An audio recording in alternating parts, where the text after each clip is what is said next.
Welcome to Aadya TV. Delhi liquor scam కి సంబంధించి కవితను అరెస్టు చేసిన సంగతి మనందరికీ తెలిసిందే. అయితే ఈడీ అధికారులు అధికార దుర్వినియోగానికి పాల్పడ్డారు అంటూ కూడా ఆరోపణలు చూస్తూ ఉన్నాం. అసలు కవిత అరెస్టుకు సంబంధించి ఏం జరుగుతుంది, ఏం జరగబోతోంది, ఈ విషయానికి సంబంధించి మనతో మాట్లాడడానికి ప్రస్తుతం మనతో పాటు ఉన్నారు మహిళా నాయకురాలు పావని గౌడ్ గారు, అలానే అడ్వకేట్ లలిత గారు. మాట్లాడదాం. నమస్తే అండి. ఫస్ట్ ఆఫ్ ఆల్ పావని గారు, మీరు చెప్పండి. రైట్, లోక్సభ ఎన్నికలకి సంబంధించి లేకపోతే అసెంబ్లీ ఎన్నికలకి సంబంధించి దేశవ్యాప్తంగా ఎన్నికల నగారం మోగుతున్న ఈ తరుణంలో ఎప్పుడో కవిత గారిని అరెస్ట్ చేస్తారు అని అనుకున్న టైంలో ఆల్ ఆఫ్ ఏ సడన్ నిన్న అరెస్ట్ జరిగింది. దీనికి సంబంధించి భిన్నాభిప్రాయాలు వ్యక్తమవుతున్నాయి. ఫస్ట్ ఆఫ్ ఆల్ మీరేం చెప్తారు సూటిగా? ఫస్ట్ ఆఫ్ ఆల్ నేను చెప్పదలుచుకున్నది ఏంటంటే 10 ఏళ్ల కాలంలో పేరు ఏదైనా కూడా టార్గెట్ విపక్షం. వాళ్ళు ఏం చేస్తున్నారంటే సెక్షన్లు ఏవైనా కూడా ప్రతిపక్షాలను లేకుండా చేయాలని టార్గెట్గా చేసుకున్నారు. మోడీ, బీజేపీ, ఈడీ కలిసి ఆడుతున్న నాటకాల్లో ప్రతిపక్షాలు కొట్టుమిట్ట ఆడుకుంటున్నాయి. ఏమవుతున్నాయంటే ఈ స్వతంత్ర భారతదేశంలో ఎన్నడూ లేని విధంగా ఒక రాజ్యాంగబద్ధమైన సంస్థలను వాళ్ళ జేబు సంస్థల్లాగా వాడుకొని ప్రతిపక్ష నాయకులను టార్గెట్ చేస్తూ ప్రతిపక్ష పార్టీలు లేకుండా చేయాలని, వాళ్లకు ఎవరైతే ఎదిరిస్తారో, వాళ్ళ విధానాలను ఎవరైతే నచ్చరో, వాళ్ళ విధానాల మీద ఎవరైతే పోరాటం చేస్తారో అలాంటి వాళ్ళను ఉండనియొద్దు, దెబ్బతీయాలే, రాజకీయంగా మానసికంగా దెబ్బతీయాలనే కుట్రలు చేస్తూ ఈ కుట్రలో భాగంగానే. రైట్, పావని గారు, మీరు ఒక మాట పదే పదే స్ట్రెస్ చేస్తున్నారు కాబట్టి నేను అక్కడ ఆగాను. ప్రతిపక్షం లేకుండా అధికారంలో ఉన్న పార్టీలు చూస్తున్నాయి అని. మరి కేసీఆర్ గారు ప్రభుత్వం ఉన్నప్పుడు కూడా ప్రతిపక్షం లేకుండా చేయాలనే ఉద్దేశంతోనే కేసీఆర్ గారు చాలా పనులు చేస్తున్నారు అంటూ కూడా కొన్ని పార్టీలు విమర్శించిన సంగతి మనం చూస్తూ ఉన్నాం. సో అదే దాన్ని ఇప్పుడు ఫాలో అవుతున్నాయని అనుకోవాలా? మీరేం చెప్తారు? ఇప్పుడు కేసీఆర్ గారు తెలంగాణ కోసం కొట్లాడిండు, సాధించిండు, తెలంగాణను తీసుకొచ్చిండు. ఆయన అభివృద్ధిని, ఆయన పాలనను నచ్చిన నాయకులందరినీ ఆయన పార్టీలో చేర్పించుకున్నాడు. అది వాస్తవమే. ప్రతిపక్షం లేకుండా చేయాలని ఎప్పుడూ చూడలేదు. ప్రతిపక్ష నాయకుల మీద కేసులు పెట్టి వాళ్ళను హరాస్ చేసిందైతే తెలంగాణ రాష్ట్రంలో లేదు. యూట్యూబ్ గొట్టాలు కొంతమంది చిల్లర వ్యాఖ్యలు చేసినా కూడా వాళ్ళ మీద ఎలాంటి చర్యలు కూడా తీసుకోలేదు. ఒక టైంలో ఒక అధికారంలో ఉన్న పార్టీ లేకపోతే రాజకీయ నాయకులు బలవంతంగా పనిచేయాలంటే సరైన ప్రతిపక్షం, అలానే బలమైన ప్రతిపక్షం ఉండాలి. ఉన్నప్పుడే ప్రజాస్వామ్యంలో అధికారం అందరికీ చేరువవుతుందని ఒక టైంలో ఉండేది. బట్ ఇప్పుడున్న అధికార పార్టీలది ఏ అధికార పార్టీ అయినా సరే ఏ ప్రతిపక్షం ఉండద్దు, ఏకధాటిగా మేమే పరిపాలించేయాలి, మా మాటే అసెంబ్లీలో కావచ్చు, పార్లమెంట్లో కావచ్చు, లేకపోతే ఎక్కడైనా నెగ్గాలి అనే రీతితో ప్రభుత్వాలు పనిచేస్తున్నట్లుగా మనం చూస్తూ ఉన్నాం. కాదంటారా? 9.5 ఏళ్లల్లో బాపు కేసీఆర్ గారు అసెంబ్లీ సాక్షిగా ఎన్నడూ కూడా ఎట్లాంటి చిల్లర వ్యాఖ్యలు చేయలేదు. అసెంబ్లీ సాక్షిగా ఇప్పుడు వచ్చిన ప్రభుత్వం ఏదైతే ఉందో కేసీఆర్ గారి ఆనవాళ్ళు లేకుండా చేస్తాం, ప్రశ్నిస్తే వాళ్ళు పెట్టిన డెడ్ లైన్లకు ఇస్తలేరని అడిగితే మైకులు కట్ చేసిండ్రు. ఇంతవరకు మైకులు కట్ చేసిన సంస్కృతి ప్రతిపక్షాలకు ఏదీ లేదు. ఓన్లీ ఈ కాంగ్రెస్ ప్రభుత్వం వచ్చిన తర్వాత హరీష్ అన్న మాట్లాడుతుంటే మైకులు కట్ చేసి సమయం ఇవ్వకుండా వాళ్ళని హరాస్ చేసిర్రు. ప్రతిపక్షం ఉండకూడదు అని కేసీఆర్ గారు ఎప్పుడు చూడలే. బలమైన ప్రతిపక్షం ఉండాలనుకున్నాడు. బలమైన నాయకులతోటే, సమవుజ్జి నాయకులతోటే ఆయన పోటీ పడ్డాడు. కానీ ఏందయ్యా అంటే ఇది కలికాలం కాబట్టి నిజం గడప దాటే ముందు అబద్ధం ఊరంతా తిరిగి వస్తుంది అన్నట్టుగా నిజాన్ని మేము చెప్పలేకపోయినాం జనాలకు. అబద్ధం ఊరంతా తిరిగింది. ఏందయ్యా అంటే కేసీఆర్ గారు లక్షల కోట్ల అవినీతి చేసిండు, కేసీఆర్ గారు కాళేశ్వరం కట్టిండు, చుక్కా నీరు ఇయ్యలేదు, కేసీఆర్ గారు ఇవి వేసిండ్రు అవి వేసిండ్రు అని తప్పుడు ప్రచారాలు చేసిండ్రు. ఆ తప్పుడు ప్రచారాలతోటి, ఫేక్ వాగ్దానాలతోటి, ఫేక్ స్టంట్లతోటి ఈ ప్రభుత్వం అధికారంలోకి వచ్చింది. రైట్, ముఖ్యంగా కవిత గారి అరెస్ట్కి సంబంధించి కొన్ని కుట్రలు లేకపోతే కొన్ని శక్తులు చాలా బలంగా పనిచేస్తున్నాయని వింటున్నాం. వాటి గురించి డిస్కస్ చేద్దాం. అసలు కవిత గారి అరెస్ట్కి సంబంధించి మ్యామ్ లలిత గారు మీరు చెప్పండి. అధికార దుర్వినియోగానికి పాల్పడ్డారు అంటూ కేటీఆర్ గారు స్వయంగా చెప్పడం జరిగింది. అలానే ట్రాన్సిక్ వారెంట్ లేకుండా అరెస్టు చేశారు అంటూ కూడా చెప్పడం జరిగింది. అసలు లీగల్ ఇష్యూస్ ఏంటి, ఏం చెప్తారు మీరు యాజ్ ఏ లాయర్గా? యాక్చువల్గా ఈ ట్రాన్సిట్ వారెంట్ ఏదైతే ఉందో అది లేదు అని కేటీఆర్ గారు ఏదైతే చెప్పారో 100% కరెక్ట్. అసలు ట్రాన్సిట్ వారెంట్ అంటే ఏంటి, ఎప్పుడు అది అమలు చేస్తారు? అది ట్రాన్సిట్ వారెంట్ అంటే ఒకవేళ ఇప్పుడు ఢిల్లీలో కేసు ఎఫ్ఐఆర్ రిజిస్టర్ అయింది, సో వేరే స్టేట్లో అనుమానితులు కానీ నిందితులు కానీ ఒకవేళ వేరే స్టేట్లో ఉంటే వాళ్ళని ఇక్కడికి వచ్చి ఇక్కడ నుంచి వాళ్ళని అరెస్ట్ చేసి తీసుకెళ్లాలంటే వాళ్ళు ట్రాన్సిట్ వారెంట్ అక్కడ నుంచి తీసుకొని రావాలి. తీసుకొచ్చాక ఇక్కడ లోకల్ మెజిస్ట్రేట్ నుంచి పర్మిషన్ తీసుకొని మళ్ళీ తినని అరెస్ట్ చేసి లోకల్ మెజిస్ట్రేట్ దగ్గర తీసుకెళ్లి విత్ డ్యూ పర్మిషన్ వాళ్ళు తీసుకొని వెళ్ళాలి. ట్రాన్సిషన్ జరుగుతుంది, ట్రాన్సిట్ అంటారు దాన్ని. ఇప్పుడు అదే సేమ్ జ్యూరిస్డిక్షన్ లో ఉంటేనేమో అవసరం లేదు, ఓన్లీ వారెంట్ అరెస్ట్ వారెంట్ తీసుకొని వెళ్తారు. But whereas when it comes to like between 2 other states, so అట్లాంటప్పుడు they have to get the transit warrant. సాధారణ అంటే ఒకటే ప్రాంతంలో ఉన్నప్పుడు కనుక మనం అరెస్ట్ చేయాలనుకుంటే ట్రాన్సిట్ వారెంట్ అవసరం లేదు, జస్ట్ వారెంట్ ఉంటే సరిపోతుంది. బట్ మనం వేరే స్టేట్ నుంచి ఇక్కడికి వస్తున్నారు కాబట్టి మనకి ట్రాన్సిట్ వారెంట్ వేరే స్టేట్ కి వెళ్ళి వాళ్ళని అరెస్ట్ చేసి తీసుకురావాలి. సో అది లేకుండానే ఈడీ అధికారులు వచ్చారంటారా? లేదు, అది కదా, అది ఉందా అని అడిగారు, చూపించలేదు, వాళ్ళు ఇవ్వలేదు కదా. వాళ్ళు ఏమంటారంటే మాకు ఈడీకి అవన్నీ అవసరం లేదు అంటారు. ఎందుకు అవసరం లేదు? చట్టం అందరికీ ఒకటే, చట్టం వేరు వేరు ఎందుకు అవుతుంది? సో ఇప్పుడు చట్టాన్ని అధిగమించి బియాండ్ లా ఏమీ ఉండదు. వాళ్ళు ఓన్లీ అధికారులు, వాళ్ళందరూ కూడా న్యాయస్థానం కిందనే ఉన్నారు. ఫైనల్ గా తీర్పు ఇచ్చేది, డెసిషన్ తీసుకునేది న్యాయస్థానమే కదా, అధికారులు కాదు కదా. ఈ చట్టాలు కావచ్చు లేకపోతే ఈ న్యాయాలు కావచ్చు గొప్ప వాళ్ళకి ఒకలాగా పేదవాళ్ళకి ఒకలాగా ఏమైనా ఉందా? అది ఎట్లా చూడాలంటారు? లేకపోతే అందరికీ సమానంగానే ఈ హక్కులు అనేవి వర్తిస్తాయా? హక్కులు, ప్రాథమిక హక్కులు కానీ విధులు కానీ కాన్స్టిట్యూషన్ ఎవ్రీథింగ్ అందరికీ ఒకటే. ఇప్పుడు అందరికీ పేదవాళ్ళకి వేరు గొప్ప వాళ్ళకి వేరు అనేది లేనే లేదు. అందరికీ సేమ్ లా అండ్ ఆర్డర్ అదే ఫాలో చేయాలి. సో ఏదైతే ఉందో ఇప్పుడు కొంతమంది ఆల్రెడీ డిఫరెంట్ స్కామ్స్లో ఉన్న వాళ్ళు ఆల్రెడీ కంట్రీ వదిలిపెట్టే వెళ్ళిపోయారు వాళ్ళు. సో వాళ్ళకి ఇలాంటి సిచ్యుయేషన్ వాళ్ళకి వర్తించలేదు, వాళ్ళని ఈడీ అరెస్ట్ చేయలేదు, వాళ్ళని కస్టడీలోకి తీసుకోలేదు, వాళ్ళని రిమాండ్ చేయలేదు. వేరాజ్ ఇక్కడ వచ్చేసరికి స్పెసిఫికల్లీ తెలంగాణకు వచ్చేసరికి ఒక మహిళని వితౌట్ ఎనీ ట్రాన్సిట్ వారెంట్ వాళ్ళు వచ్చి అంటే ఎంత పక్కడబందీ ప్లాన్గా అంటే లోపల ఎంటర్ అయినప్పుడు సెర్చ్ అన్నారు, ఓన్లీ మేము సోదాలు చేస్తున్నామన్నారు.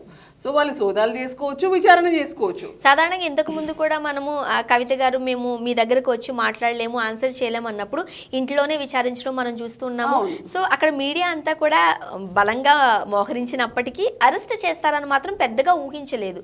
అంటే చెప్పలేదు కదా వాళ్ళు, అంత చెప్పకుండా అంత సప్రెస్ చేయాల్సిన అవసరం ఏముంది? ఇప్పుడు వాళ్ళు ఓపెన్గా ఉండొచ్చు కదా, బికాజ్ ఆల్రెడీ లాస్ట్ ఇయర్ నుంచి సుప్రీంకోర్టులో కేసు పెండింగ్ ఉంది. వాళ్ళు ఏదైతే అన్నిసార్లు కవిత గారిని ఢిల్లీకి పిలిచారు, విచారణ కోసం పిలుస్తున్నారు, 8 hours కూర్చోబెట్టేశారు. After sunset also they have done that. So వాళ్ళు ఎలాంటి యాక్ట్స్ అయితే చేస్తున్నారో అప్పుడు కూడా వాళ్ళు చట్టాన్ని పరిగణలోకి తీసుకోలేదు. అది వర్తిస్తుంది వాళ్ళకి, వాళ్ళు అలా చేయడానికే లేదు. సో అప్పుడు చేసినప్పుడు మనం ఇమీడియట్గా సుప్రీంకోర్టుకి అప్రోచ్ అయ్యాము. నిన్న జరిగిన అరెస్ట్లో కూడా ఈ టాపిక్ అంటే ఈ పాయింట్ కూడా రేస్ చేస్తున్నారు. అంటే ఆఫ్టర్ 6 తర్వాత మహిళను ముఖ్యంగా అరెస్ట్ చేయకూడదు అండ్ కావాలనే నిన్న ఫ్రైడే కాబట్టి ఫ్రైడే ఈవినింగ్ అరెస్ట్ చేసినట్లయితే సాటర్డే సండే మనం బెయిల్ తెచ్చుకోవడం కష్టమవుతుంది కాబట్టి ఒక ప్రీ ప్లాన్డ్గానే ఇదంతా చేశారు అని చేయొచ్చా మరి? అంటే వాళ్ళు చేశారు కదా.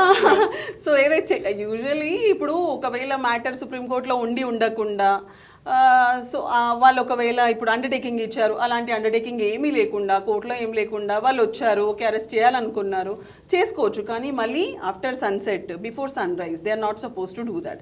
అంటే ఒకవేళ చేయాలనుకుంటే అన్అవాయిడబుల్ సర్కమ్స్టాన్సెస్, అంటే ఆమె అబ్స్కాండ్ అయిపోతుంది కంట్రీ నుంచి ఆర్ ఇంకేమన్నా అయిపోతుంది, తనని అరెస్ట్ చేయకపోతే ఇమీడియట్గా ఏదైనా డేంజర్ ఉంది వేరే వాళ్ళ లైఫ్స్కి కానీ సొసైటీకి కానీ, అట్లాంటిది ఏదైనా డేంజర్ యాక్ట్ అవ్వబోతుంది, అట్లాంటి సిచ్యుయేషన్లో దే కెన్ లైక్ చేయొచ్చు. కానీ అలాంటి సిచ్యుయేషన్ ఏం అరైజ్ అయిందని 1 year నుంచి మంచి చక్కగా కోఆపరేట్ చేస్తున్నారు, విచారణకి వెళ్తున్నారు, వాళ్ళు అడిగిన సమాచారం అంతా ఇచ్చారు.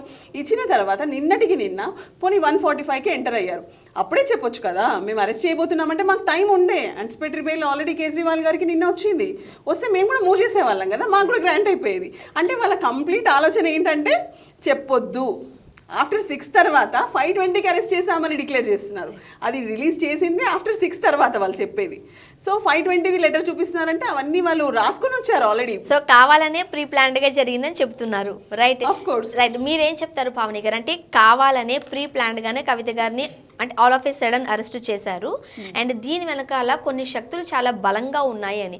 ఎవరు ఆ శక్తులు అంటారు మీరు? కొన్ని శక్తులు అంటే ఇప్పుడు కేంద్రంలో పాలిస్తున్న బీజేపీ ప్రభుత్వము, రాష్ట్రంలో పాలిస్తున్న కాంగ్రెస్ ప్రభుత్వం రెండూ కలిసే చేస్తున్నాయి. కాంగ్రెస్ బీజేపీ వేరు కాదు. ఎన్నికల ముందర బీఆర్ఎస్ బీజేపీ బీ టీం అనేసి ప్రచారం చేసిండ్రు. అంటే మీరు అన్నట్టుగా స్టేట్ లో మనం చూసినట్లయితే కాంగ్రెస్ ప్రభుత్వం మొన్న వచ్చింది, బట్ బీజేపీ ప్రభుత్వం గత 9 ఏళ్ల నుంచి పరిపాలిస్తుంది. మరి అప్పుడెప్పుడు అరెస్ట్ చేయలేదు, ఇప్పుడే ఎందుకు అరెస్ట్ చేస్తున్నారు? రాజకీయ లబ్ధి కోసం అరెస్ట్ చేసిండ్రు. పార్లమెంట్ ఎన్నికలు షెడ్యూల్ ఈ రోజు విడుదలైంది. ఫ్రైడే రోజు నిన్నటి సాయంత్రం రోజు కవితక్కను అరెస్ట్ చేసిండ్రు.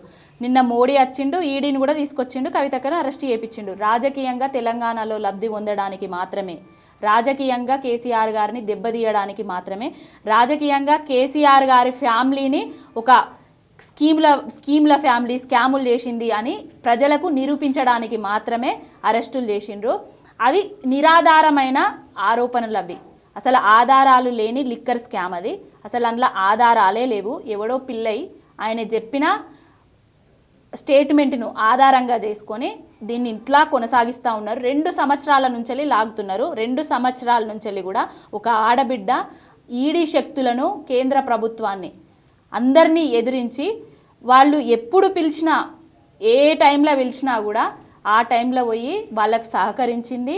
వేరే దేశాలు పారిపోలేదు. వాళ్ళ పార్టీలకు రమ్మని ఆహ్వానించినా కూడా ఆమె పార్టీ మారలేదు. ఫైటర్ బిడ్డ కాబట్టి ఫైట్ చేస్తూనే ఉన్నది. ఇప్పటి వరకు కూడా ఫైట్ చేస్తూనే ఉంటుంది. సో ఫస్ట్ ఈడీ అధికారులు వచ్చారు, మోడీ గారు వచ్చారు అండ్ మనము సంకల్ప యాత్ర సభలు జరుగుతున్నాయి. సో ఈ తరుణంలో కవిత గారిని అరెస్ట్ చేస్తే ఏం ఆశించారు అనుకోవచ్చు? మేమును బీఆర్ఎస్ పార్టీ వేరు అని చెప్పడానికి చేసింది. ఇప్పుడు ఏమైందంటే వాళ్ళకే పడ్డది.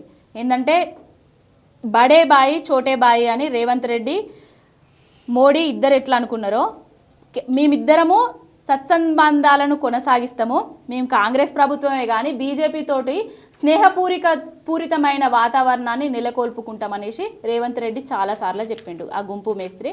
ఇప్పుడు బీజేపీకి బీ టీము కాంగ్రెస్ పార్టీ తెలంగాణలో. ఎందుకంటే ఇప్పుడు 100 రోజులు అయిపోయింది. కాంగ్రెస్ చేసింది జనాలకు సున్నా. యాక్చువల్గా సిద్ధాంతాల పరంగా కావచ్చు, పార్టీలలో ఉండే ఒక ఉద్దేశాల పరంగా మనం చూసినట్లయితే కాంగ్రెస్కి బీజేపీకి అసలు సెట్టే కాదు, కొంతనే లేదు. అలాంటి 2 ప్రభుత్వాలు కలిసి కక్ష సాధింపు చర్యలో లేకపోతే రాజకీయ కుట్రలో భాగంగానే ఇదంతా చేస్తున్నారు అనుకోవచ్చా? అనుకోవచ్చు. ఎందుకంటే హుజరాబాద్ ఎన్నికలల్లో బీజేపీ కాంగ్రెస్ వేరయ్యేది ఉంటే బలమైన వ్యక్తిని కాంగ్రెస్ పార్టీ నుంచి వెళ్ళి క్యాండిడేట్గా నిలబెట్టేది. అసలు అక్కడ హుజరాబాద్కు సంబంధం లేని వ్యక్తిని తీసుకొచ్చి కాంగ్రెస్ పార్టీ నుంచి వెళ్ళి క్యాండిడేట్గా పెట్టి కనీసం డిపాజిట్ కూడా దక్కలేదు. ఈటల రాజేందర్ గెలుపు కోసం కృషి చేసిండ్రు. నిజామాబాద్లో ఏం జరిగింది? కాంగ్రెస్ బీజేపీ ఒక్కటయ్యే కవిత గారిని ఓడించి బీజేపీ ప్రభుత్వం గెలిచేటట్టు, బీజేపీ అభ్యర్థి గెలిచేటట్టు చేసుకున్నారు. దుబ్బాకలు ఏమైంది? దుబ్బాకలో కూడా రఘునందన్ రావును గెలిపించేందుకు కాంగ్రెస్ పార్టీ నుంచి వెళ్ళి డమ్మీ క్యాండిడేట్ను నిలబెట్టిండ్రు. మొత్తం ఓవరాల్గా చూసుకుంటే తెలంగాణ అస్తిత్వాన్ని దెబ్బతీయడానికి, కేసీఆర్ గారిని దెబ్బతీయడానికి, బీఆర్ఎస్ పార్టీని ఆనవాళ్ళు లేకుండా చేయడానికి, అసెంబ్లీ సాక్షిగా గుంపు మేస్త్రి చెప్పిండు కదా, కేసీఆర్ గారు ఆనవాళ్ళు తెలంగాణలో లేకుండా చేస్తానని, కేసీఆర్ గారి ఆనవాళ్ళు లేకుండా చేస్తానని చెప్పేసి, కేసీఆర్ గారి పార్టీని ఉండకుండా చేస్తానని చెప్పేసి బీజేపీ పార్టీతోటి సత్సంబంధాలను నెలకొల్పుకుంటూ బీజేపీ కత్తి వాడిస్తున్నాడు, పొడిచేటోడు మాత్రం కాంగ్రెస్ వాడు పొడుస్తున్నాడు ఇక్కడ. ఎందుకంటే ప్రతిదీ కూడా ఇప్పుడు గమనిస్తున్నట్టయితే ఏ బీజేపీ నాయకుడు కూడా ఇంతవరకు ఈ 100 రోజుల పాలన మీద రైతులకు నీళ్ళు వస్తలేవు, కాంగ్రెస్ ఇస్తలేదని ఏ బీజేపీ నాయకుడు కూడా కాంగ్రెస్ ప్రభుత్వాన్ని అడిగింది లేదు. ఏ బీజేపీ నాయకుడు కూడా రైతన్నలు, ఆటో అన్నలు, చేనేత కార్మికులు ఆకలి చావులతోటి అలమటిస్తున్నారు, ఆత్మహత్యలు వచ్చిందని చెప్పింది లేదు. బీజేపీ కాంగ్రెస్ ఒక్కటే అని చెప్పడానికి ఇదే నిదర్శనం. మేము బీఆర్ఎస్ పార్టీ ప్రజల తరపున ప్రతిదీ కొట్లాడుతున్నాం. 100 రోజులు అయింది. 100 రోజులకు ముందు డిసెంబర్ 9వ తారీఖు నేనిస్తా, ఇది చేస్తా, అది చేస్తా అని చెప్పిండు. వాటి మీద మేము కొట్లాడుతున్నాం తప్ప బీజేపీ పార్టీ ఇన్ని రోజుల నుంచి ఒక్కసారి కూడా కాంగ్రెస్ ప్రభుత్వం మీద కానీ కాంగ్రెస్ నాయకుల మీద కానీ ఎలాంటి ప్రచారాలు చేయలేదు. దీనికన్నా పెద్ద నిదర్శనం ఏమున్నది? సో ఈ నిదర్శనంలో భాగంగానే కవిత గారి అరెస్ట్ కూడా జరిగిందని మేము భావిస్తున్నాం. ఈ నిదర్శనంలో భాగంగానే పార్లమెంట్ ఎన్నికలల్లో ఇప్పుడు బీజేపీ పార్టీ లాభం పొందాలి, కాంగ్రెస్ పార్టీ లాభం పొందాలి. అంటే ఇక్కడ ఇంకొక ఇష్యూ చూస్తే లలిత గారు, మనం చూడొచ్చు ఈ ఢిల్లీ లిక్కర్ స్కామ్ కి సంబంధించి అరవింద్ కేజ్రీవాల్ గారి మీద కూడా కొన్ని ఆరోపణలు ఉన్నాయి. అయితే ఆయనకు ముందస్తు బెయిల్ ఇవ్వడం జరిగింది. బట్ కవిత గారు ఆ బెయిల్ తెచ్చుకోకుండా చేస్తూనే 14 రోజుల పాటు రిమాండ్ విధించింది. ఎలా చూడాలి, ఏం చెబుతుంది? అంటే ఫస్ట్ నుంచి మనకు ఒక ఇంప్రెషన్ వాళ్ళు ఏం కలిగించారు అంటే, మనం ఓన్లీ ఇట్లా ఏమంటారు అలిగేషన్స్ వచ్చాయి, సో దాని గురించి ఏదైతే ఉందో మనం ఒక సాక్షిలాగా మాత్రమే మనకి మన డౌట్ చేస్తున్నారు అంటే ఒక సస్పెక్ట్ అనుకోండి, వాట్ ఎవర్. సో మనకి మన దగ్గర ఉన్న ఎవిడెన్సెస్ అడిగారు, మనం కూడా చాలా ఫేర్ మైండ్ తోటి వీ లైక్ వాళ్ళకి ఏదన్నా ఇన్ఫర్మేషన్ ఉన్నా వాళ్ళు అడిగింది మనం ఇవ్వాలి అని ఒక సదుద్దేశంతో we are not at all accused అని చాలా స్ట్రాంగ్గా బిలీవ్ చేసి మనం ఏమన్నామంటే, ఏదైతే మీరు విచారణలు చేస్తున్నారో నేను విచారణలకు అన్నిటికీ నేను కోఆపరేట్ చేస్తాను, బట్ ఈడీ ఆఫీస్లో కాదు, ఏదైతే ఉందో 161 సిఆర్పిసి ప్రకారం మా ఇంట్లో చేయండి. సో నేను అట్లా అనేసి అదే మనం సుప్రీంకోర్టుకి అప్రోచ్ అయ్యాం. సో అక్కడ నడుస్తుంది అట్లా. So when it comes to ఇప్పుడు కేజ్రీవాల్ గారి మీద ఏదైతే ఉందో తనకి ఆరోపణలు తన మీద కూడా చేశారు. ఇప్పుడు సేమ్ మన కవిత గారి మీద ఎలా ఉన్నాయో తన మీద చేశారు. కానీ ఇంకా తన విషయానికి వస్తే ఆయన సీఎం, ఓకే, ఈ స్కీమ్ ఏదైతే ఉందో ఢిల్లీకి సంబంధించిన స్కీమే అది, వాట్ ఎవర్. యాక్చువల్గా ఇట్స్ ఎ స్కీమ్, దాన్ని స్కామ్ అంటున్నారు. ఓకే, సో నేనేమంటున్నా, చాలా డిఫరెన్స్ ఉండింది ఈ స్కీమ్ కి స్కామ్ కి సంబంధించి. ఎగ్జాక్ట్లీ, దాన్ని ఎంత ఇదిగా చాలా చాలా చక్కగా దాన్ని రెండింటిని జోడించేసి స్కీమ్ ని తీసుకుపోయి స్కామ్ చేశారు. కేసుకు సంబంధించి మనం కొంచెం ముందుకు వెళదామండి పావని గారు, రైట్, మీరు కూడా రైట్. సో ముఖ్యంగా ఢిల్లీ లిక్కర్ స్కామ్ కి సంబంధించి రైట్ ఇప్పటి వరకు మనం 12 మంది దీని మీద ఆరోపణలు ఎదుర్కొంటున్నారు. 11 మందిని ఆల్రెడీ అరెస్ట్ చేశారు. అందులో కొంతమంది ఎస్ మేము ఇందులో కాస్త అవకతవకలకు పాల్పడ్డామంటూ కూడా వాళ్ళు ఒప్పుకున్నారు. బట్ కవిత గారి అరెస్టులోనే మనం చూస్తున్నాం, ఎప్పుడు లాస్ట్ ఇయర్ నుంచి అరెస్ట్ జరగబోతుంది అనుకున్నారు, ఆల్ ఆఫ్ ఎ సడన్ నిన్న జరిగింది. అసలు ఏదో స్కామ్ జరగలేదా? ఇది కంప్లీట్ స్కీమ్ అంటారా? అసలు అది నిరాధారణమైన ఆరోపణలు. మరి ఎందుకు 11 మందిని అరెస్ట్ చేశారు? వాళ్ళు కూడా చిన్న అంటే చోట మోటా వాళ్ళు కూడా కాదు, చాలా పెద్దవాళ్ళు. అంటే రాజకీయంగా పవని గారు చెప్తారు, లీగల్ గా ఏం జరిగిందో మీరు చెప్పండి. లీగల్ గా ఇప్పుడు తనైతే ఆన్టిసిపేటరీ బెయిల్ తనకి గ్రాంట్ అయింది. సో తన మీద కూడా ఆరోపణలు ఉన్నాయి. అదే నేను చెప్పబోతున్నా యాక్చువల్గా మీకు. తను సీఎం, వాళ్ళ ఓన్ స్కీము, వాళ్ళ ఎంప్లాయీస్ ఇన్వాల్వ్ అయి ఉన్నారు, వాళ్ళ మొత్తం టీమ్ ఆఫ్ గ్రూప్ ఏదైతే ఉందో స్కీమ్లో ఉన్నారు. సో తనకే ఆన్టిసిపేటరీ బెయిల్ గ్రాంట్ అయినప్పుడు కవిత గారికి ఏదైతే ఉందో ఇలా తన బెయిల్ పెండింగ్ పెట్టి 7 days కస్టడీ ఇవ్వడం మటుకు ఇట్ ఈస్ కంప్లీట్లీ అది అంటే అసలు మేము అనుకోలేదు. Actually she is entitle for the bail అండి.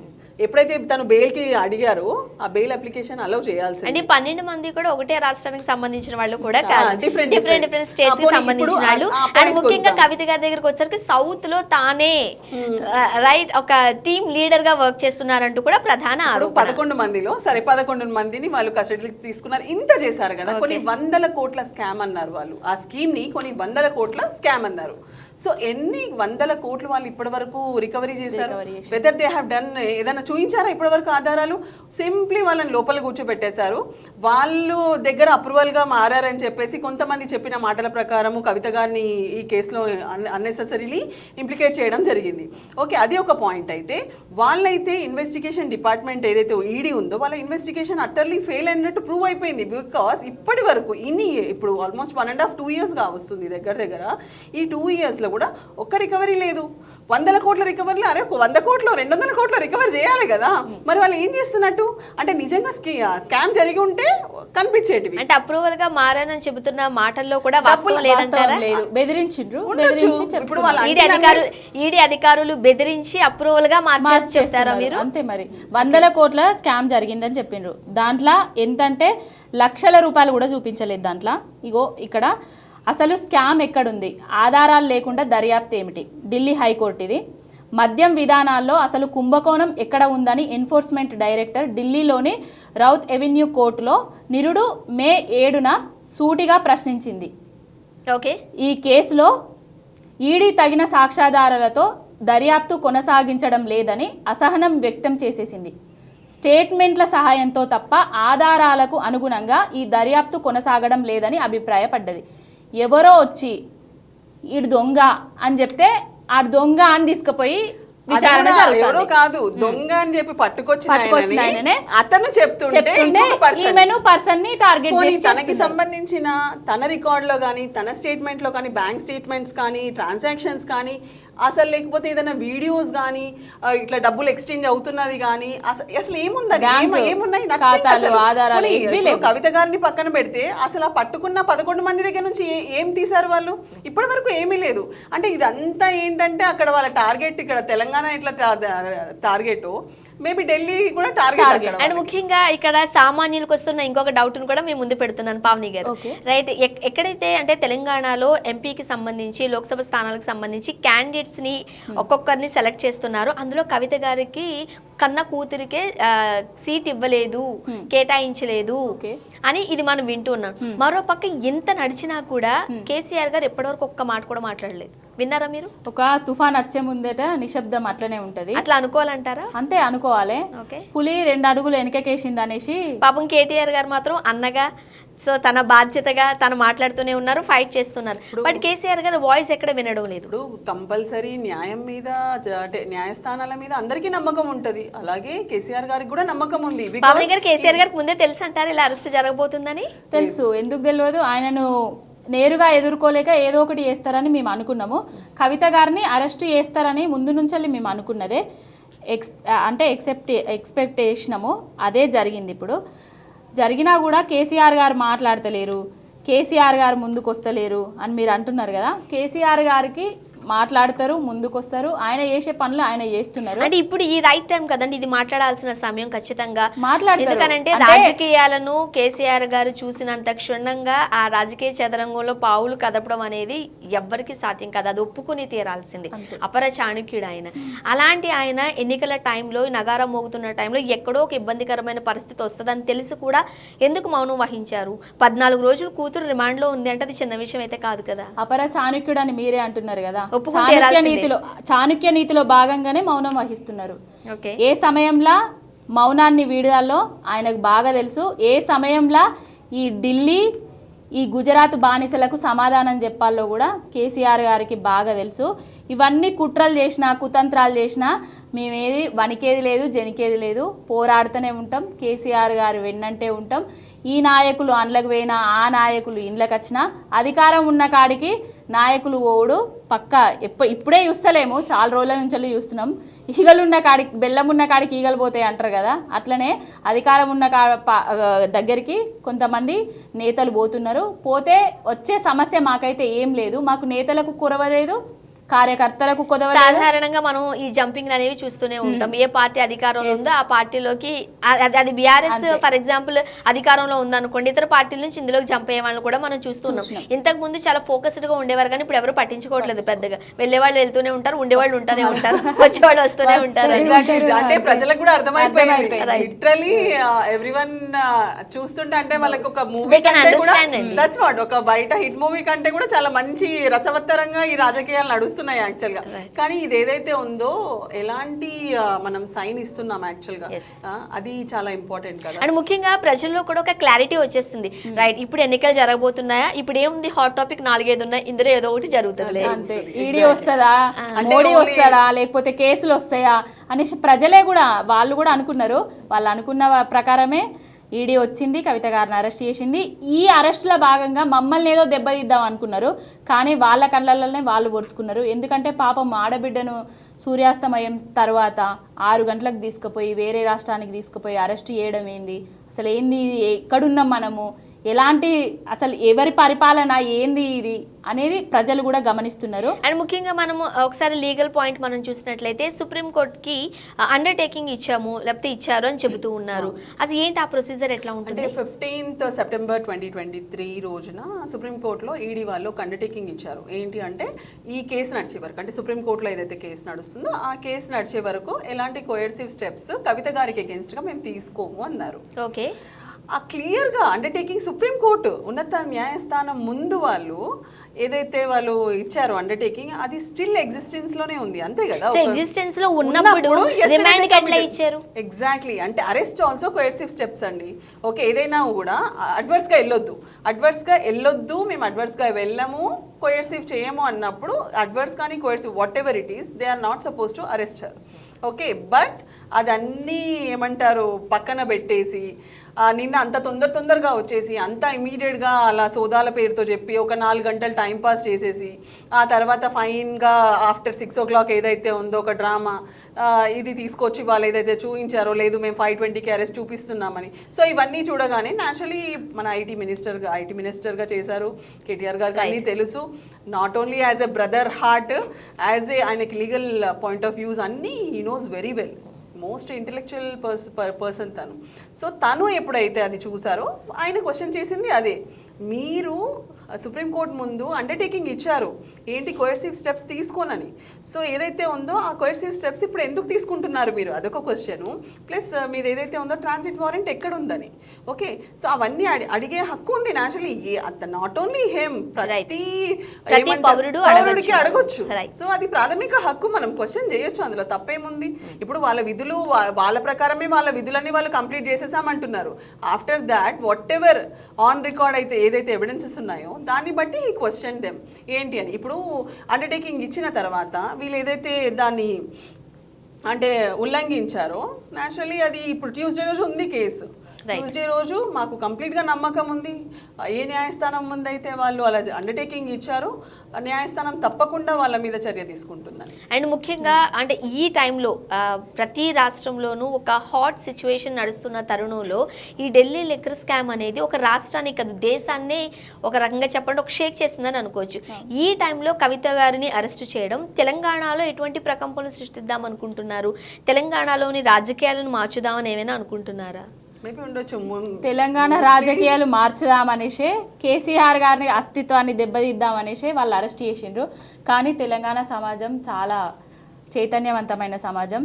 ఎందుకంటే అదే సమాజం మీరు వద్దు కొన్ని రోజులు వేరే ప్రభుత్వానికి మేము ఇస్తామని కూడా ఓకే చేసినట్టుగా మనం చూస్తాం. అదే మీరొద్దు మాకు మార్పు కావాలి అనుకున్నారు. ఆ మార్పుల భాగంగా ఎన్నో విచిత్రమైన ఎన్నడూ చూడని కరువులను, ఎన్నడూ చూడని ఆత్మహత్యలను, ఆకలి చావులను, ఉపాధి కోల్పోవడాన్ని తీసుకొచ్చిన మార్పును వాళ్ళు ఇప్పుడు వద్దు అనుకుంటున్నారు. అదే ప్రజలు ఈ 100 రోజుల హామీలను మేము ఎక్కడ ఎండగడతామో అనేసి కాంగ్రెస్ పార్టీ భయపడ్డది.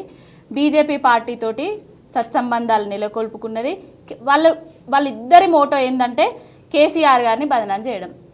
ఫస్ట్ బీజేపీ ప్రభుత్వము, కేంద్రంలో ఉన్న బీజేపీ ప్రభుత్వము కాళేశ్వరం ప్రాజెక్టుల 1,00,000 కోట్ల అవినీతి జరిగింది అని చెప్పింది. ఓకే, స్టార్టింగ్ నుంచి వెళ్ళి తర్వాత ఎలక్షన్కి ఒక 3 నెలల ముందు నుంచి వెళ్ళి అదే పాయింట్ను కాంగ్రెస్ వాళ్ళు పట్టుకొని ప్రజల దగ్గరికి ఎట్లా పోయిందంటే కాళేశ్వరం ప్రాజెక్టు ఒక డొల్లా, చుక్కా నీరు కూడా ఒక్క గుంటకు కూడా నీళ్ళు ఇయ్యలేదు అని చెప్పిండ్రు. మరి ఇప్పుడు కాళేశ్వరం ప్రాజెక్టుల మేడిగడ్డల ఒక్క పిల్లర్ కుంగడం వల్ల రైతాంగానికి ఎందుకు నీళ్ళు ఇయ్యలేకపోతాండ్రు అంటే వాళ్ళు చెప్పింది తప్పే కదా. 80,000 కోట్ల వ్యయం జరిగిన కుంగడాన్ని ఆ బీటలు వారిన స్తంభాలను కూడా చూసినాం. అక్కడ నేను వీడియో కూడా తీసిన. ఒక్క పిల్లర్ కుంగింది, దాన్ని కూడా రిపేర్ చేయలేని గుంపు మేస్త్రి ఇప్పుడు వచ్చి బీజేపీ తోటి స్నేహాన్ని ఏర్పరచుకొని బీఆర్ఎస్ పార్టీని సాధారణంగా ఇప్పుడు ఈ ప్రాజెక్ట్ కి సంబంధించి ఇది మన టాపిక్ కాదు కాబట్టి నేను దాంట్లోకి డీప్గా వెళ్ళడం లేదు. లేదా దానికి సంబంధించి కూడా అంటే ఎక్కడైనా బీటల వారితో ఒకటే బీటలు వారిందని మనం చెప్పడం అంత కరెక్ట్ కాదు. బట్ మనము ఇల్లు కట్టుకుంటాము, ఇంటి దగ్గర ఒక పిల్లర్ కు క్రాక్ వస్తాయి, ఇల్లంతా కూలగొట్టుకుంటామా, రిపేర్ చేసుకుంటాం. అట్లనే పిల్లర్ కూడా రిపేర్ ఏమీ లేకుండా కట్టాల్సిన బాధ్యత ప్రభుత్వాల మీద ఉంది. సరే, ప్రభుత్వం కట్టదు కదా, అధికారులు కడతారు కదా, ప్రభుత్వం కట్టదు కదా. ఒక కంపెనీకి ఇచ్చినాం, ఆ కంపెనీ మీద పూర్తి బాధ్యత ఉంటది. సో ఆ కంపెనీ కట్టింది అది ఏదైతే ఉందో సాధారణంగా మేడిగడ్డ ఒకటే కాళేశ్వరం కాదు కదా. Yes, Main అది కాళేశ్వరం అంటే ఓన్లీ మేడిగడ్డ. జనరల్ గా ఇప్పుడు మన టాపిక్ అది కాబట్టి More than 240 acres of పంట పండడము అంత ఎకరాలకి నీరు పోయి అసలు హైయెస్ట్ మనదే కదా ఏదైతే. సో అవన్నీ పక్కన పెట్టేసి ఒక పిల్లల మీద తెలంగాణలో సాధారణంగా రాష్ట్రంలో ఏ ప్రభుత్వాలు ఉన్నప్పటికీ కేంద్రంలో ఏ ప్రభుత్వాలు ఉన్నప్పటికీ మనకంటూ కొన్ని నిధులు కావచ్చు, లేకపోతే సత్సంబంధాలు ఏర్పరచుకునే దిశగా అన్ని రాష్ట్రాలు అన్ని కేంద్ర ప్రభుత్వాలను అంటే సమన్వయంగా వెళుతూ ఉండడం మనం చూస్తూ ఉంటాం. అందులో భాగంగానే కేసీఆర్ గారు తన అగైనెస్ట్ వాయిస్ కేసీఆర్ గారు మోదీ గారి మీద మనం వినిపించారు, మనం చూసాం. ఇప్పుడు అది మనం చూసినట్టయితే మరో పక్క అసలు బీజేపీ కాంగ్రెస్ అంటే మనం కేంద్రంలో వాళ్ళిద్దరికి అసలు రెండు దారులు అవి. అలాంటివి రెండు కలిసి పనిచేస్తున్నట్లుగా మనం ఇక్కడ చూస్తున్నాం తెలంగాణలో. అది ఏమైనా ఒక ఆయుధంగా పనిచేస్తుందా తెలంగాణలో? ప్రజలకు ఏం క్లారిటీ ఇస్తారు? చేయాలనుకుంటున్నారు. ఇంకొకటి ఏంటంటే ఇప్పుడు కాంగ్రెస్ ఉండాలి కేంద్రంలో, ఉంటే బీజేపీ ఉండాలి. మళ్ళీ మూడో ఫ్రంట్ ఎందుకు రావాలి? కేసీఆర్ గారు మహారాష్ట్రకి ఎందుకు పోవాలి? కేసీఆర్ గారు వేరే రాష్ట్రాలలో పోయి డబ్బులు ఎందుకు ఇవ్వాలి? కేసీఆర్ గారు ఎక్కడ వాళ్ళ పార్టీలను తుంగలోకి దొక్కుతాడో, వాళ్ళ మీద ఎక్కువ స్థానాలు ఎంపీలకు గెలుస్తాడో, వేరే రాష్ట్రాలకు పోయి పోటీ చేస్తాడో అనుకునే పకడ్బందీగా రెండు జాతీయ పార్టీలు కలిసే కేసీఆర్ గారిని తెలంగాణలో ఓడగొట్టినాయి. మేము ఓడిపోయింది 1.2% ఓట్లతోటి ఓడిపోయినాం. మమ్మల్ని ఏదో జనాలు మా పరిపాలన నచ్చగా మొత్తం ఏదో తీసిపారేసినట్టు మేమేం ఓడిపోలేదు. మాకు మంచి స్థానాలు వచ్చినాయి. వాళ్ళు గెలిచింది కూడా 62 స్థానాలల్లో. మేము బాగా ప్రతిపక్షంలో బలమైన పాత్రలో ఉంటాము కూడా. కేసీఆర్ గారు ఈసారి మూడోసారి ముఖ్యమంత్రి అయ్యేది ఉంటే తెలంగాణలో రాజకీయ ముఖ చిత్రం అనేది, దేశ రాజకీయ ముఖ చిత్రం అనేది వేరేదిగా ఉంటుంది. సాధారణంగా ఓడిపోయారు కాబట్టి, అంటే ఏ ప్రభుత్వమైనా ఓడిపోయారు కాబట్టి వాళ్ళు మనం ఏమి తక్కువగా చూడాల్సిన అవసరం లేదు. ఎందుకంటే ప్రజలు ఎప్పుడూ కూడా 2 టర్మ్స్ ఇచ్చాం కాబట్టి థర్డ్ టైం మార్పును కోరుకుంటారు. చూద్దాం ఏం జరుగుతుందో. అదే ఒకవేళ కాంగ్రెస్ 2 సార్లు ఉన్నదనుకోండి, థర్డ్ టైం మనకి కేసీఆర్ గారు వచ్చి ఉండేవారు. మీరు అన్నది తప్పు. మార్పు అని ప్రతిపక్షాలు తీసుకుపోయినాయి తప్ప మా ఎమ్మెల్యే ఓడిపోవాలి కానీ పైన మాత్రం కేసీఆర్ గారే ముఖ్యమంత్రి ఉండాలని ప్రతి తెలంగాణ పౌరుడు కోరుకున్నాడు. ఎందుకంటే నేను జనాలలో అలా అంతమంది ఎమ్మెల్యేలు మార్పు కోరుకున్నారు కాబట్టే కదా కేసీఆర్ గారు దిగిపోవాల్సి వచ్చింది. మేము ఎమ్మెల్యేలను మార్చితే బాగుంటుండేమో. గెలిచేటోళ్ళం అంటే ఏపీలో జగన్మోహన్ రెడ్డి గారు ఏదైతే స్ట్రాటజీ 10 స్థానాలను మార్చినామో భారీగా గెలిచినాము. అదే ఇంకో కొంతమంది ఎమ్మెల్యేలను మార్చేది ఉంటే ఈసారి అధికారం కూడా మా చేతుల్లోనే ఉంటుంది. రైట్. అంటే లీగల్గా చెప్పండి, ఇప్పుడు నెక్స్ట్ ఏం జరగబోతున్నా అనుకోవచ్చు కవిత గారి ఇష్యూలో? అండ్ బయటపడే ఛాన్సెస్ ఎంతవరకు ఉన్నాయి? కొంతమంది ఎప్పట్లో బయటకు వచ్చే అవకాశాలు లేదు అంటూ కూడా కొంతమంది మాట్లాడడం చూస్తూ ఉన్నాం. లేదా ఎప్పట్లో కవిత గారు బయటకు రాలేదు? లీగల్ ఆస్పెక్ట్స్, లీగల్ గ్రౌండ్స్కి తీసుకెళ్తే తనకు అగెయిన్స్ట్గా ఎలాంటి ఆధారాలు లేవు. She has never committed any such offence and కంప్లీట్గా ఫాల్స్గా ఆమెని అలాంటి కేసులో ఇరికించడం జరిగింది. సో వాళ్ళ దగ్గర ఎప్పుడైతే ఎలాంటి ఆధారాలు లేవో కంపల్సరీ మాకు నమ్మకం ఉంది న్యాయస్థానంలో ఇమీడియట్గా తనకి బెయిల్ వస్తుందని. So hopefully at the earliest we will get the order. అంటే 14 రోజులు రిమాండ్ విధించారు కాబట్టి కంపల్సరీగానే అంటే ఉండాల్సింది ఉందా? యాక్చువల్ అలా ఆ తర్వాత బెయిల్ అప్లికేషన్ వేసినా 14 days రిమాండ్ అని రాస్తారు కంపల్సరీ. ఇది 14 days రిమాండ్ అనేది ఏ కేసులో ఏదైతే అఫెన్స్ ఉంటుందో రిమాండ్ అవ్వగానే 14 days అని రాస్తారు. ఇమీడియట్గా బెయిల్ అప్లికేషన్ మూవ్ చేసుకోవచ్చు. If at all court feels like అవును బెయిల్ గ్రాంట్ చేయొచ్చు అంటే 1-2 daysలో కూడా గ్రాంట్ చేసేస్తారు. బట్ ఇక్కడ జరిగింది ఏంటంటే బెయిల్ అప్లికేషన్ మూవ్ చేశారు, ప్లస్ వాళ్ళు సరెండర్ అంటే కస్టడీ పిటిషన్ వేశారు. సో కస్టడీ పిటిషన్ వేసేసరికి ఫస్ట్ అది అలౌ చేసి 7 days కస్టడీ ఇచ్చారు. సో నేనేమంటున్నానంటే ఆల్రెడీ వాళ్ళకి ఆల్మోస్ట్ 1.5 year నుంచి తను కంప్లీట్గా కోఆపరేట్ చేస్తున్నారు. వాళ్ళకి కావాల్సిన అన్ని ఆధారాలను ఇచ్చారు, వాళ్ళ ఓన్గానే చాలా తీసుకున్నారు. సో వాళ్ళకి ఇంకా చెప్పడానికి ముఖ్యంగా తాను విచారణకు హాజరు కాలేను అని చెప్పినప్పటికీ నేను అక్కడికి రాలేను, బట్ మీరు మా దగ్గర రావచ్చు, ఇంటికి ఆహ్వానించారు, కోఆపరేట్ చేశారని కూడా మనం అప్పట్లో విన్నాం. రైట్, అదంతా జరిగింది కూడా. It's a fact. యాక్చువల్గా అన్నీ జరిగాయి. సో ఇప్పుడు కొత్తగా వాళ్ళు ఏం సాధించారు, ఏమి ఇచ్చారు, అలాంటి ప్రూఫ్స్ వాళ్ళు ఇవ్వాలి. అండ్ మాకు బలంగా మేము నమ్ముతున్నది అసలు అలాంటి తన ఇన్వాల్వ్మెంటే లేదు కాబట్టి కంపల్సరీ మనకి బెయిల్ వస్తుంది. అండ్ ఓన్లీ బికాజ్ వాళ్ళు కస్టడీ పిటిషన్ వేశారు కాబట్టి ఈడీ ఎప్పుడైతే కస్టడీ పిటిషన్ వేస్తుందో న్యాచురల్లీ కోర్టుకి పర్మిషన్ ఇవ్వాల్సి వస్తుంది. బికాజ్ వాళ్ళు అలాంటి అపోజ్ చేస్తారు కాబట్టి. అపోజ్ చేసి మాకు ఇట్లా ఉంది, మేము కస్టడీలోకి తీసుకొని ఇంకా కొంచెం సమాచారం రాబట్టాలనుకుంటున్నాం అనుకుంటున్నామని చెప్తారు. సో దానివల్ల కస్టడీ పిటిషన్ అలౌ చేయాల్సి వస్తుంది. సో కస్టడీ పిటిషన్ ఇప్పుడు అలౌ చేశారు. సో సబ్సిక్వెంట్లీ ఏదైతే ఉందో అతి త్వరలో తనకి బెయిల్ వస్తుంది. రైట్. అండ్ పావని గారు ఫైనల్ గా చెప్పండి, ఇది స్కీమ్ కాదు స్కామ్ అంటున్నారు, మీరేం చెప్తారు? కవిత గారి విషయంలో ఎటువంటి న్యాయం జరగాలని, లేకపోతే మీరేం కోరుకుంటున్నారు ఫైనల్ గా?